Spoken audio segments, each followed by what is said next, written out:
Who's your friend? Mr. Krabs, this is Patricia.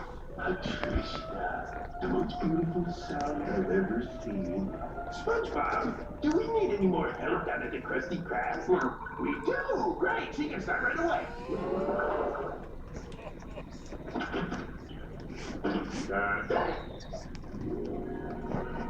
And who are you, my ribbon-ass beauty? What? Patricia, our newest Krusty Krab employee. Well, she sure is stunning. Just keep your eyes on the customers, Mr. Squidward. Hi, Patricia. I drew this for you. The likeness is uncanny, if I did say so myself. Thank you, Squidward. Order up, Miss Patricia. Excuse me, Squidward. This order goes to table 7. And remember your family.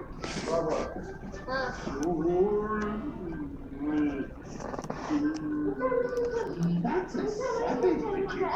Mr. Krabs, you ordered 2 Krusty meals? Did I order 2 meals? Huh? Sino? Sino?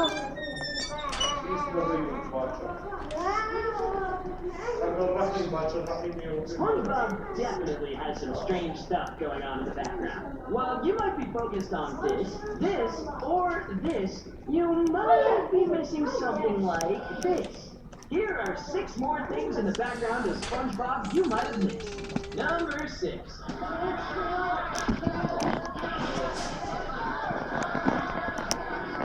SpongeBob's mind runs into chaos when he's told to forget everything except for Fine dining,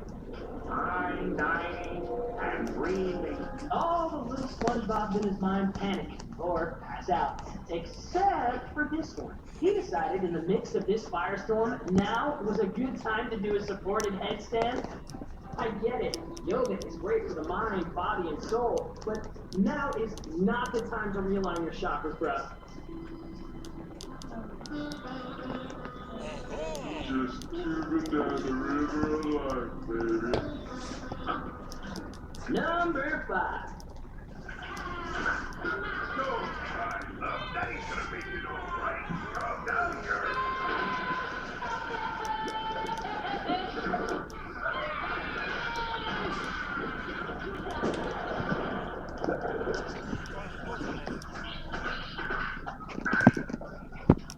Did you notice something odd? This one isn't technically a guy. It's right in our faces. Ah! There are clones of the same fish over and over again. 7 to be exact. Sure, a lot of fish look the same in between them. But what are the chances that 7 of the exact same species of fish wearing the same exact outfit all decided to come to the Krusty Krab on the exact same day? Yeah. Not likely. And as we'll learn next, this isn't the only case الشفق of القطبي. mysterious clones in the Krusty Krab. Number 4. الشفق القطبي الفيزي.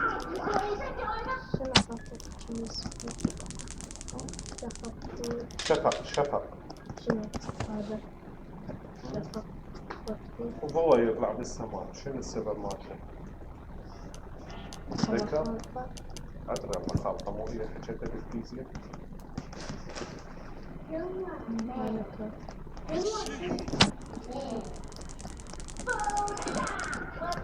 قوم جاي الفيزياء خلنا نقرأ بسرعة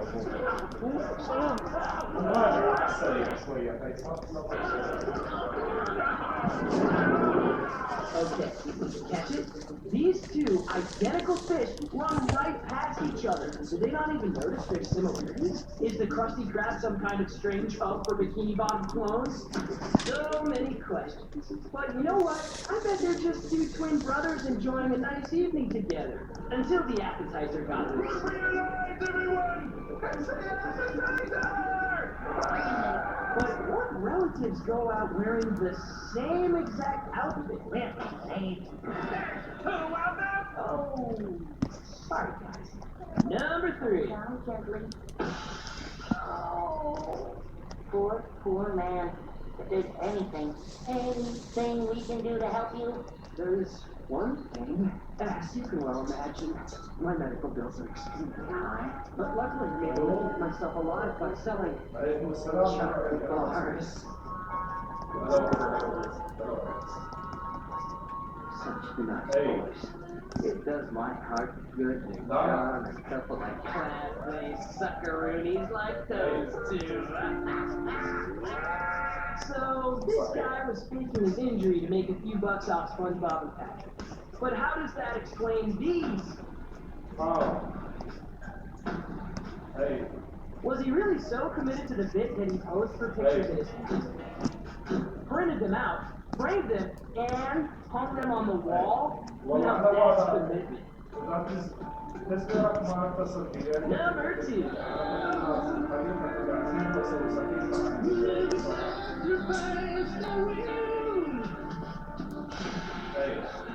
Sweet Victory, such a banger. I could watch these guys rock the bubble bowl over and over again. SpongeBob on the vocals, Patrick on the drums, Sandy on the guitar, Krabs on the guitar, and Pearl on the saxophone. Now, I'm no musical expert, but when is there a saxophone in this song? I don't hear any. Do you? Here's what a saxophone sounds like. And here's the clip. الشغله هاي شفتها بس يعني بالكاسه انه انت مثل ما عندك وقت اليوم يعني المهم ما تقدر. طيب شو تقول ايش قد السعر مناسب؟ انا انت اول واحد يعني اجيبه بصراحه.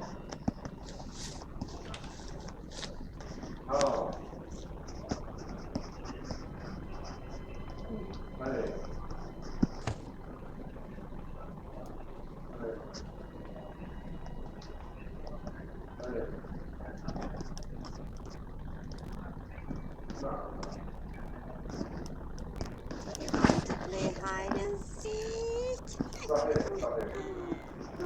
لا رحمة الله عليك. ما قصر رحمة الله عليك.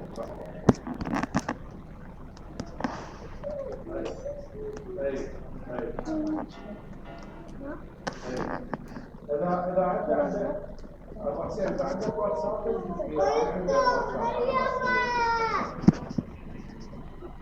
أنا قد أدز لك من هذا رقم ثاني على الواتساب بس أدز لك. السلام عليكم أقول لك أنا أبو فيصل أنا مزدرب معك. سلك 150. أي نعم. أكيد. لا رحمة.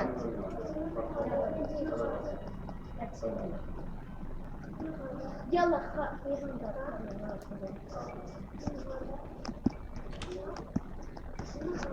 Mr. James, on Saturday morning at 10:03 a.m., you were observed coloring a picture of a dinosaur. Is that true? Yeah. Can we go to recess? Even though your mom has a huge ass to clean up your toys, you disobey her and tell her anyway? Your Honor, I have no further questions. James, I hereby... I got you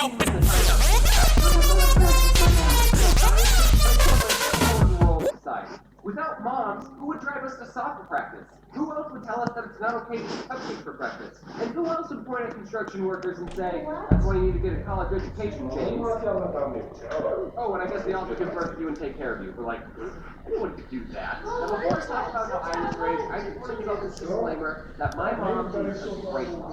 She loves me, at least used to. If you asked me when I was 15 if my mom was a good mom, 15-year-old me would have said, no. Okay, but like, when I was little, I'd be talking with my friends, and we would be talking about our parents, and they would say stuff like, yeah, my mom let me...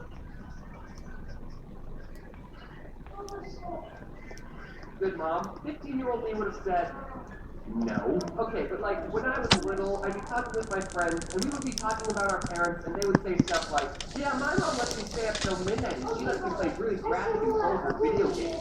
Yeah, my mom doesn't care if I wear clothes with skulls on them, and she lets me eat an entire tub of ice cream for dinner. My mom lets me play with knives. And I used to think that their moms were so much cooler, letting my friends have that much fun. But now, as an adult, I realize it's that truth. These kids' moms weren't cooler, They just care about me. I'm not saying every mom out there is a jerk, but a mom who takes the time to make a responsible member of society is pretty high up on the good mom list. Anyway, I love the mom, and now I'll immortalize and monetize some of that love. When I was younger and still in need of adult supervision, my mom would take me and my twin sister out to run errands with her. And as you would expect, we were rowdy and wanted to do our own thing. But my mom was prepared for this. She would bring 2 plastic baggies filled with 10 M&Ms, and every time my sister or I misbehaved, she would eat an M&M right in front of us. And she made sure we saw her eat our M&Ms. She didn't give us a warning either. If we did anything remotely bad, she would say, hey, look at me. And I think that parenting technique is the psychological reason that M&Ms are my favorite candy bar. I'm a good boy. Something me and my sister really liked doing was hiding in those circular racks of clothes that they have set up in department stores. Being in the middle of one of those racks is such a surreal experience. I can totally recommend it. But my mom didn't like when we had fun, so she had to reach her arm in and try and grab us. You need any help? Oh, no, I'm just trying to get something in the back. There's a really nice belt that would be great for spanking my misbehaving children. I was spanked as a kid. Nothing too bad. I probably deserved it anyway. I don't remember any specific actions I did that earned spanking, but I do remember outrunning my mom a lot. Another thing my mom did when I was very little was sometimes when she was washing her hands, she would turn to me and go, "Achoo," and flick water in my face. It really bothered me, but I never spoke out about it. One day I just couldn't handle it anymore and I started crying. Why crying? But I was too sad to articulate how I was really feeling.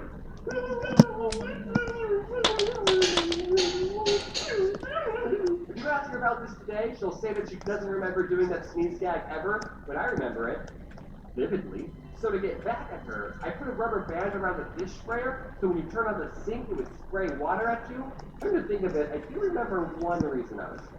Every time one of my siblings insulted another sibling or told them to shut up, we would have to pay them 50 cents. This resulted in a really weird dynamic when it came to insults. We would get excited when someone called us a name. That's 50 cents. But sometimes us kids would just be messing around with each other. We didn't really mean the